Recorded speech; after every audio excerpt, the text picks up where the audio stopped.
Welcome to the Rainmaker Podcast with your host, Gui Costin. The goal of this podcast is to give listeners a unique look into sales strategies from top industry executives. We introduce you to the heads of sales and heads of distribution who will help you understand the inner workings of the successful sales organizations from philosophy to execution. This podcast is essential for sales professionals seeking wisdom from the best in the field. If you're not familiar with Dakota and their Dakota Rainmaker content, please check out dakota.com to learn more about their services. This episode is brought to you by Dakota Marketplace. Are you tired of constantly jumping between multiple databases and channels to find the right investment opportunities? Introducing Dakota Marketplace, the comprehensive institutional and intermediary database built by fundraisers for fundraisers. With Dakota Marketplace, you'll have access to all channels and asset classes in one place, saving you time and streamlining your fundraising process. Say goodbye to the frustration of searching through multiple databases, websites, Form ADVs, and say hello to a seamless and efficient fundraising experience. Sign up now and see the difference Dakota Marketplace can make for you. Visit dakota.com/Dakota-Marketplace today. What's up, everybody? Gui Costin, founder and CEO of Dakota. Welcome to the latest episode of the Rainmaker Podcast. I'm so pleased to be joined by John Donovan of TowerBrook. John, welcome. Gui, thank you for having me. I appreciate it. Great to be here. Thrilled having you. So Mr. Donovan heads the TowerBrook Wealth Management channel in North America, where his team focuses on TowerBrook's relationships with RIAs, family offices, and private banks. As part of the investor relations team, he also helps with our institutional clients in the region. Prior to joining TowerBrook, Mr. Donovan held various roles with Blackstone's Private Wealth Solutions Group, having joined the firm in 2016. Since January 2020, he was co-head of Blackstone's independent wealth business, responsible for RIA, independent, and regional broker-dealer sales across the United States. Prior to joining Blackstone, Mr. Donovan spent 6 years with Schroder Investment Management, having joined in 2011 from Legg Mason Asset Management. While at both firms, he was responsible for business development across various regions and client segments within the wealth management channel. Mr. Donovan earned his Bachelor of Science in Business Administration, Finance, and Economics from Boston University, Questrom School of Management, as well as his FINRA Series 7, 66, 79, and 24 licenses. He is a CFA charter holder. Take us back. We'd love the origin story, where Sure. you grew up, college, the whole thing, and then your career and what got you to TowerBrook today. Yeah, absolutely. So again, thank you for having me. I've been looking forward to this for a long time for a professional reason, but first for the personal reason. My boys, Jack and Jameson, asked me what I was doing for work today. And I said, I'm going to Philadelphia to meet my friend Guy, and we're going to record a podcast, and it's going to be on YouTube. And despite my best efforts, both my sons are addicted to YouTube. So immediately I became a celebrity in their eyes. Dad, I can't believe you'll be on YouTube. Unfortunately for me, they'll never see it because this is not a Minecraft video. It's a video about our business. So you made me famous with my kids, so thank you. But I've been looking forward to this because I think, you know, the service your firm provides and how we engage you guys is really one piece of the puzzle. But this podcast and the way you highlight the importance of our industry in connecting individual investors with great investment opportunity and how professional and important that is really powerful. Oh, thanks. So my background, grew up outside Philadelphia, went to Boston University, and then sort of stumbled into investment management distribution business. I've spent 16 years in that role, in that function, and various different responsibilities. The first sort of 6 were in traditional long-only firms, where I was afforded an opportunity to work in a lot of major metro areas, so New York, Philadelphia, Phoenix, Denver, Southern California, covering most channels of U.S. wealth management, so wires, independents, RIAs, consultants, incredible experience. And then I was fortunate enough to spend the last 9 at the intersection of private markets and wealth. Right. So I joined Blackstone in 2016, as you know. Yeah. And it was really an incredible experience. At that time, the firm was seeking to expand beyond its relationships at Merrill Morgan UBS. And I spent the first few years in Southern California directly working with clients. In 2020, assumed a leadership role, helping run what we called at the time IWM, which was a business really oriented around the RIA. And it was just a spectacular experience. I mean, the business in aggregate doubled in size. The wealth business grew from really nascent to 25% of firm capital. The RIA business grew at an over 40% CAGR. Incredible people, incredible team, incredible experience for me. And I think they'll continue to have great success. which leads me to where I am now. I joined TowerBrook last year to help us continue as we develop our IR strategy and build it out further, to continue to build that out in the US with a specific focus on our wealth management channel. Gotcha. It's really exciting. We are building that team today. And I would tell you, just to introduce the firm, because not many in wealth know us, we are a 25-year-old transatlantic middle market private equity firm. It's an incredible business, incredible product, but I think most importantly, incredible people and culture, which is really what you need to be successful in wealth or institutional fundraising. Right. And our firm's really built around two concepts. One is modern value. We seek to invest in any number of four sectors that we focus in. Which are what? So we focus in healthcare services, we focus in financial services, we focus in business services, we focus in consumer products and services. Importantly, we take a thesis-based approach to those sectors to try to find businesses that are great and growing, often owned by a founder and entrepreneur. And we try to invest at an attractive multiple. There's that value word. Right. And something, Gui, that you and I talked a lot about in preparing for this is the culture of the firm. It's an ethos that we describe as champion others. We sit at the intersection of our LPs, both wealth and institutional, the companies we invest in, and our employees. And it's our job to understand those relationships, champion them, make them successful, which in turn makes us successful. Yeah. And so tell me, how is the team structured right now? I know you haven't been there a long time. Yeah. You're getting going, building the team. Give us a sense of how the team's structured. Absolutely. So it's a really exciting time to be at TowerBrook because our team is growing. The entire firm, as a privately held partnership, is only 150 employees. We're about a dozen in IR, spread across our two headquarters, New York and London. And I describe it as a three-stage process. So sort of IR 1.0 is the founding of our firm. Filippo Cardini, who's our COO, who's excellent, who's a founding partner, sort of assumed IR responsibility, although the entire team was involved, because I think you have to have senior leadership involvement with customers or it really doesn't happen. That evolved to 2.0, which was when we hired additional professionals predominantly in London as the business grew. And now we're at 3.0, where I've joined to help build our North American presence. We've hired two professionals focused on the wealth channel. We're going to hire another professional shortly here, hired on the institutional channel. And I expect us to continue to grow to meet the needs of our clients as our business grows. So next question, as I'm talking with the team, this is sort of so near and dear to my heart, is communication. Yeah. And we talk about in my book, The Dakota Way, that we've been following since 2011, how important it is to build a sales plan. Yes. And then have a consistent reporting on progress against a sales plan with your boss. Yes. And just assume the core listener is a one-person fundraiser who's trying to figure it out and might not have the formal training from a Blackstone or that. I wrote the book for those reasons. Yes. Communicating both amongst the team and the importance of that, and then up to the executive level. Could you explain to me how you think about that and how it's structured right now and really the importance of that? Yeah, absolutely. So it's a great question. And I think communication is important, as you described it, internally within your team and across the organization. And it's frankly something that runs in parallel to how you communicate with your underlying client, your prospective client, right? And our approach as part of this champion others ethos is the concept of excellent service and transparency. Our culture is one where there is no meeting before the meeting. There is no back channeling. I often tell people that to be successful at TowerBrook, you have to work hard, you have to be nice, and you have to be honest. Sounds simple. No, but what you're saying is they've eliminated the bullshit, exactly, if you will. That's from, correct. Like the back channel stuff and all the backs there. It's just like, be very transparent. Let's get our job done. Let's have fun. Let's get after it. Serve our customers, serve our clients. That's perfectly described. And to get to your question about communication and what's that process look like, because the core foundation is trust, accountability, a close-knit team, we're able to openly communicate both the good and the bad. And I think that's important. And it's all about transparency. So we really lean into the use of our CRM. We have a shared calendar across the entire team. Senior professionals at the firm, our COO, our CEOs can see that information. I can see that information. The folks on our team, on my team, can see that information.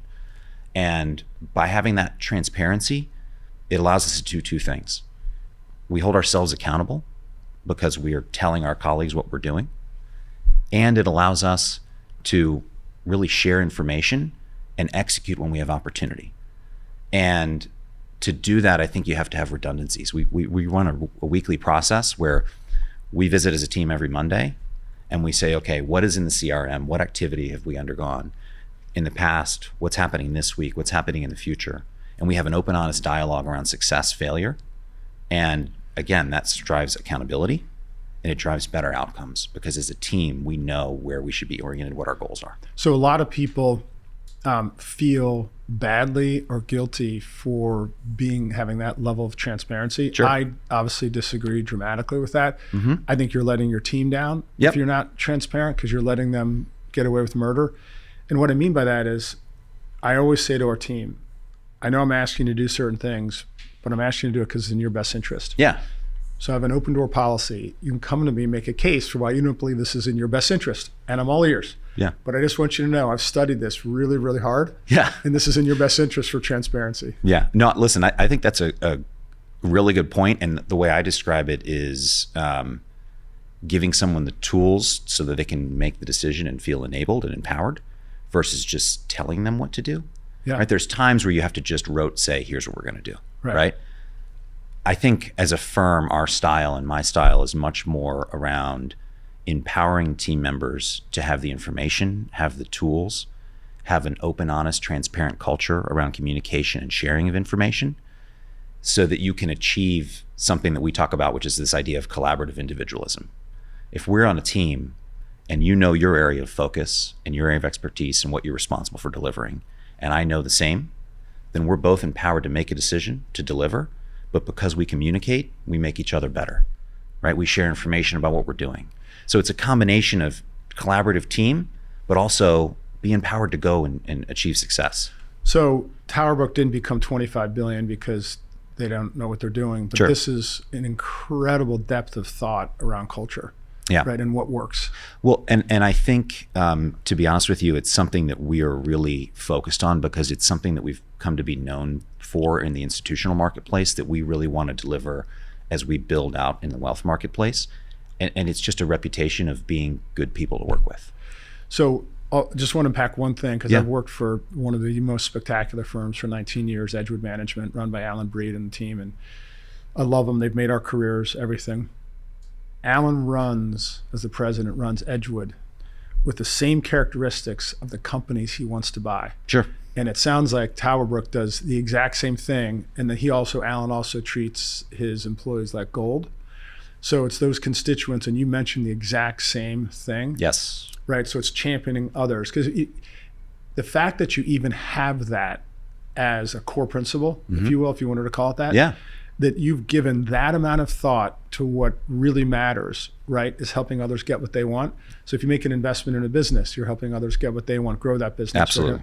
Especially as a founder, providing them guidance, whatever, but you're doing that with your teammates. So the whole thing is holistic, right? But there's a lot of thought that's been given. That just doesn't, fall off the turnip truck and just figure that out. No, right? And it makes a big difference because, as I think about what drew me to TowerBrook, I think to be successful for your customer, whether that's an institutional or individual, sure, you have to have great product, but you also have to have great people and great culture. And beyond that, I talk about the product of a distribution professional is what you bring to bear in that meeting. It's the level of service, it's the transparency, it's the preparation, right? One of the things we talk about a lot is how do you prepare somebody who's maybe new to the role, new to a sales role? What would you guide them?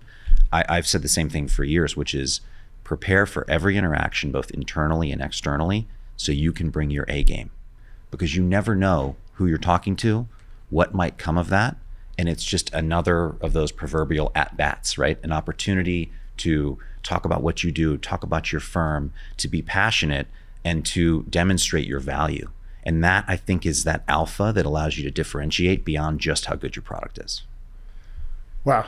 Well, I could go on forever just on this one topic because I'm such a believer in defining standards and what you stand for, which are your core principles. And obviously the founders of your firm, of TowerBrook, have given this an enormous amount of thought. And then how that just is a through line. So as I said, I always think about our listener as the person that needs the guidance the most, is just trying to figure it out from a fundraising perspective. Yeah.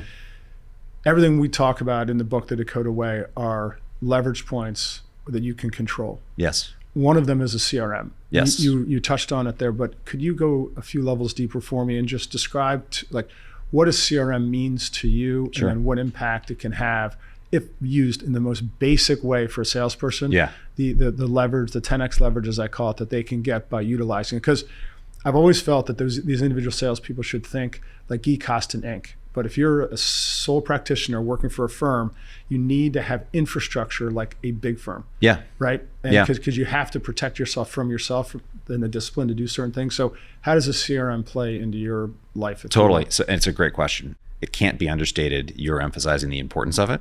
Right. Because I don't care how great you are at what you do. There's only so much information you can put inside your head at once. So, I mean, listen, I believe that CRM is paramount. And the first thing that we did when I joined to start to set up our business was engage your firm to build that.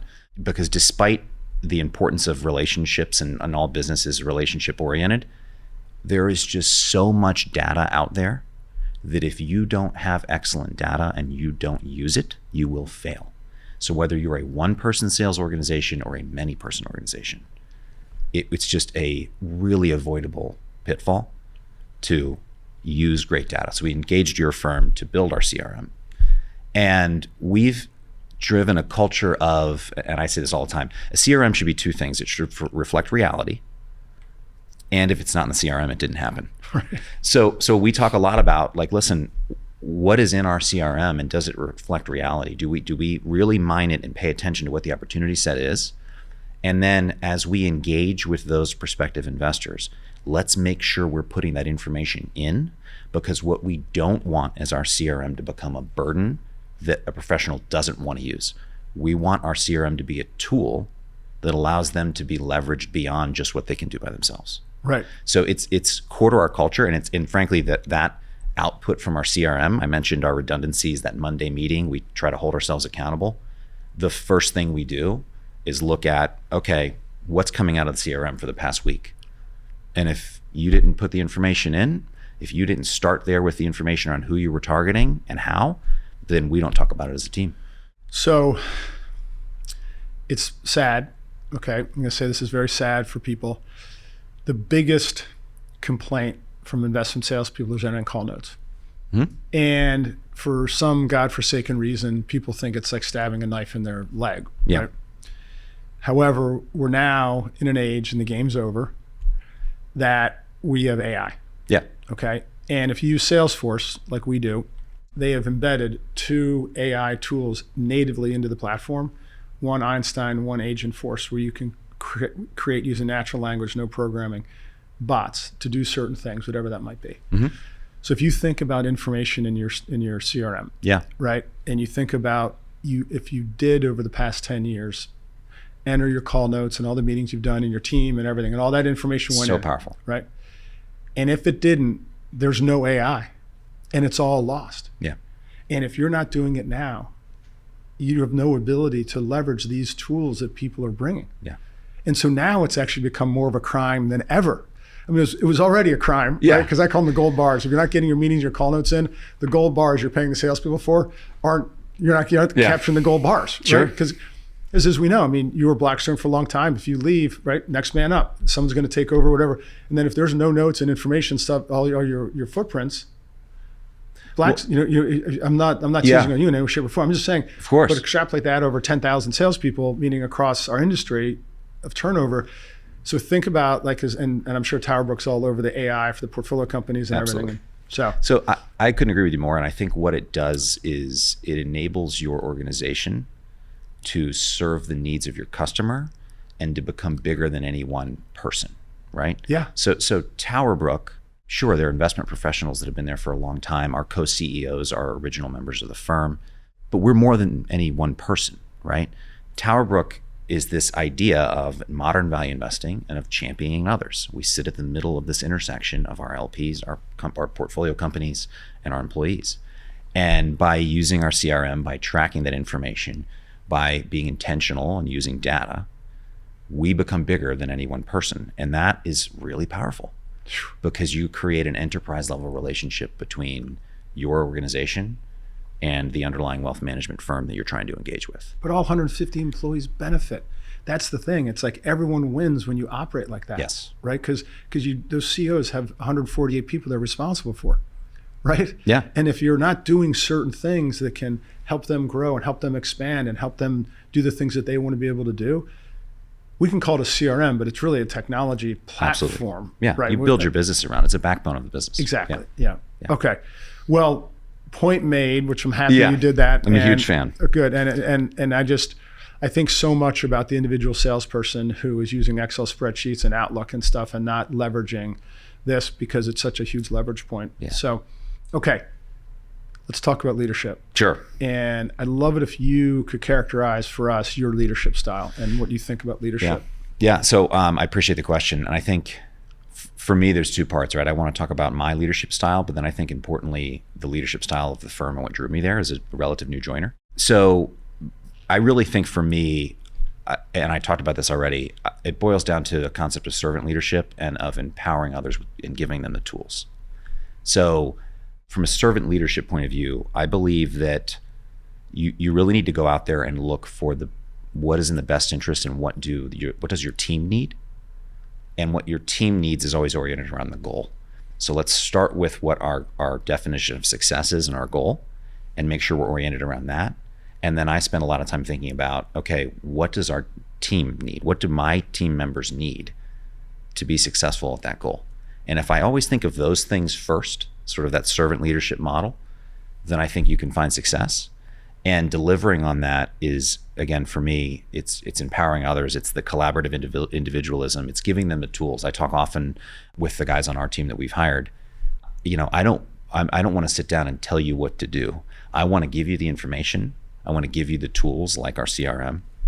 And then I want to have a conversation with you about what our goals are, both big picture and incremental next step, so that you're empowered to go make decisions to deliver on that goal. It's huge. And I think that's a big deal. Now, that's sort of my mentality around it. And I think it aligns nicely with what drew me to TowerBrook. And I said this already, and I've said this to my team members when I was recruiting them. Really, our culture and championing others is about working hard, being nice, and being honest. Right. And if you are those things, then you can openly share information. You can make better investment decisions. You can understand the power of relationships, people, network. Use that as a way to serve your client better and grow your business. Find a better investment, improve that investment after you make it. All of the areas that we touch are made better by that culture. And it's really interesting because I think it's personified by the actions of our leadership team. We've gone from co-founders to now co-CEOs. We've executed in a very transparent, straightforward manner the transition in leadership. We've invested in the next generation of MDs and partners at the firm so that we can also honestly say to our LPs, you know who you're going to be working with for the next 10 years when you commit to one of our funds, because we've already made that transition. It's part of our culture. We're open and honest about it. And I just think that's a powerful thing. It differentiates you beyond your product. Yeah, I don't know exactly, John, how old you are, but I know when this servant leadership hit me in 2011, that I realized that it had to be more than just about me. Yes. And so I literally put on our website, our mission is to help others get what they want out of life. Yes. Which is servant leadership, just said. It's champion others, right? Champion others. We're going to be successful by making them successful. And that tends to happen to a lot of people in their 40s, right? Where they wake up and it's like, okay, it's got to be about other people. It just can't be about me all the time, right? And I think that's such a mature, because that actually enables you to create scale in a business. Yeah. If you make it about other people and not about you, because it's always about you, right? And then and you can tell they obviously figured it out years ago. It's a great segue into my final two questions. Sure. And I really, and I can see what attracted you to TowerBrook. What advice would you give to a young salesperson getting into the industry today? Yeah, so that's a great question. This is probably consistent with your other attendees on this program. But by the way, I've gotten every answer. I'm sure you have. You have no idea. So I think it's three things. The first one is never underestimate the value of networking. You and I met through the industry. I've met so many people through my years of experience, different companies I've worked at, all walks of life. Being genuine about networking and trying to meet somebody and understand something about them and what they care about, that pays dividends. You never know when your path's going to cross again, which is my second point, never burn a bridge. I think is somebody trying to break into the industry, or is that sole sort of salesperson you talked about that's trying to help a firm grow. Just don't burn bridges. You never know when someone's going to come back into your life and really be important. And then the third one, again, I think I already mentioned, but it's this concept of preparing your A game. Love it. I always talk about every interaction. One of the things we've noticed at TowerBrook, and I noticed this at Blackstone as well, we would sit down with an RIA, with a wealth management professional at a family office at a private bank. And because our team always prepares their A game, what ends up happening is that investment professional, that RIA, that wealth manager says to us, you know what, actually, would you join me and talk to my client? And that's the ultimate compliment. That only happens if you always bring your A game. Right. So whether it's the meeting that you're not sure is going to be great, or you're not sure if it's a great opportunity, you can only deliver one thing, and that's your product, which is, are you going to deliver your A game in that meeting? Yeah, and I called for the young people, like, know the knowables. Yeah. Right? Because you don't need experience to know the knowables. If it's a mutual fund, you need to know the ticker symbol. You know, it's like, I mean, Sure. you can know the knowables. Yes. At the end of the day, right? Okay, to close out. Sure. Biggest challenge you're facing today and how you're overcoming it or dealing with it. Yeah. So it's a great question. I think without a doubt, the single biggest challenge, in particular because I sit and have sat for almost a decade now at the intersection of individual investors, the wealth management teams that serve those investors, and private markets or alternative investing, right? That intersection has become incredibly competitive, right? Every day you see in industry media, right? XYZ firm has joined the sought after private wealth dollars, right? Teams are building distribution. Blackstone was really a pioneer in the space. And I think the competitive nature, the amount of product and opportunity available for the individual investor is by far the biggest challenge. But I also think it's an incredible validation of the importance of both wealth and institutional LPs together. Private equity, real estate, credit firms of the future will need to have an LP base across both. I think the competitive nature is the perfect demonstration of that importance. And I think that, again, you and I've talked about this throughout, you and I talk about this, you have to have a great product, but you also have to have great people, great culture, process around sales, understand the needs of the investor. And if you do those things, I think you can win by controlling your product as a distribution professional, which is what you bring to that meeting, how you organize yourself, how you deliver with tools like a CRM, by being transparent, by leading with service, by leading with excellence, right? I think you can win in that market. And I think when I listen to you, I hear, as I start to think about the why, and I'm writing our third book called Be Kind, on leadership lessons learned, and basically mistakes made along the way. If you break down all the stuff that you just went through, and it's clear why TowerBrook's such a successful firm, is that you basically, at the end of the day, every great organization has found a way to keep their best people. Yeah. And that's done through all the things that you just spoke about. That's how you treat people. It's transparency, it's kindness, you called it nice. It's all of those things, because at the end of the day, every business is a people business. Yes. And if you can't find a way to keep your best people and keep them happy and growing, then the company can't grow and be excellent, right? If you start to think about all those things, and everything I hear you talk about, the culture and championing others, the transparency and the nice and honest, all those things just say to me, we need to keep our best people and we never want them to leave. Absolutely. Right? Could not agree more. Unbelievable. Well, John, thanks so much for being on. Thank you. Amazing. Yeah. And best of luck. Thank you. And I know we'll stay in touch. So, absolutely. With that, everyone, another awesome episode of the Rainmaker Podcast. Thanks so much for joining, and I can't wait to see you on the next episode of the Rainmaker Podcast.